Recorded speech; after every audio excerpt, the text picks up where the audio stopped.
Yes, absolutely right. And when we say Hindu, we add culture to it. We always call it Hindu culture. And it is very I'm sorry to diverse. interrupt you right now, Professor Joshi, but we're getting images right now from Abu Dhabi, where Prime Minister Modi has now arrived, where he'll be staying at the hotel, and there's a contingent of the Indian diaspora there as well to greet him, along with a lot of children. And a song right now is being performed in his honor.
It's almost become a norm that wherever Prime Minister Modi goes abroad and he reaches where he is to stay, there's a large part of the Indian contingent that reaches there as well. People who've been staying in those areas waiting to greet India's leader, they reach there and they raise those slogans, and also you saw an impromptu performance perhaps of some songs as well this time around. But the most heartening part, it seemed, was that a majority of this contingent in that Abu Dhabi hotel was made up of children, and that is again something that is quite remarkable, isn't it, Professor Joshi?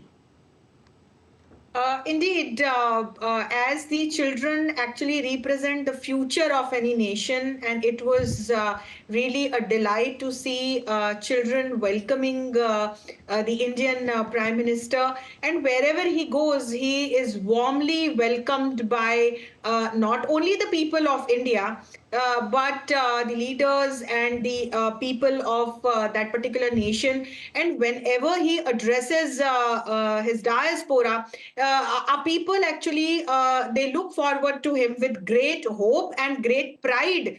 because today's India is different. Today's India stands tall in the global world order.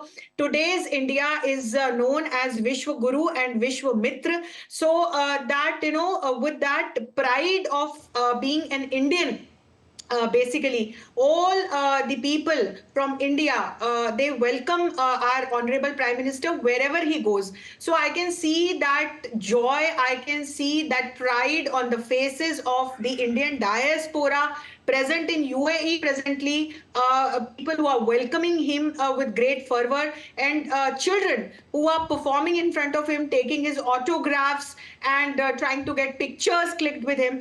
And again, this relationship is reciprocal, wherein I see our Prime Minister, I see a smile on his face, I see how he interacts with children, and he loves to be in the company of children. I have seen it several times.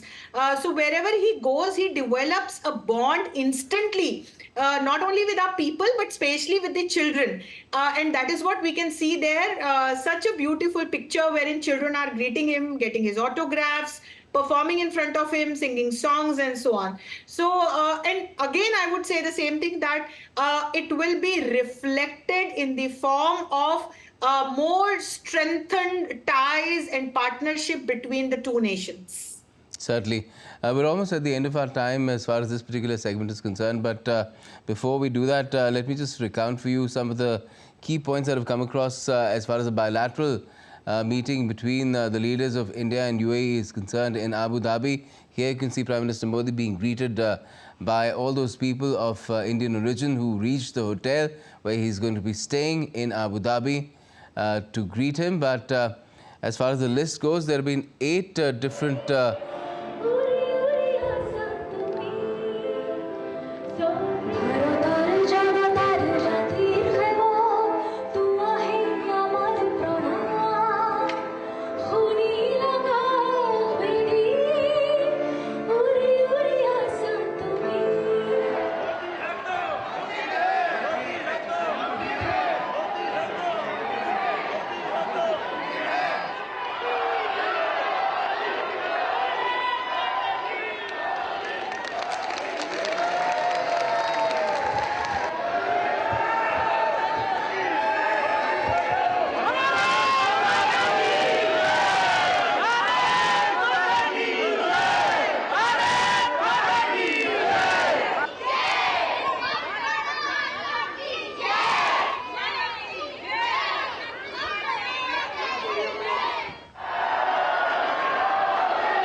Well, there you have it. Those are the images that we've got from Prime Minister Modi when he has reached the hotel where he's going to be staying in Abu Dhabi. That's just a glimpse of what is in store for him later on in the evening as well, when he reaches that stadium there in, again, Abu Dhabi for the diaspora event, because there's going to be thousands of people there as well.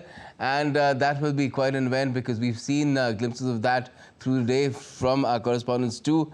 There will be a whole presentation of India's culture and diversity there, with a lot of song and dance too. So that will be quite an evening for the Prime Minister himself to look forward to. Now,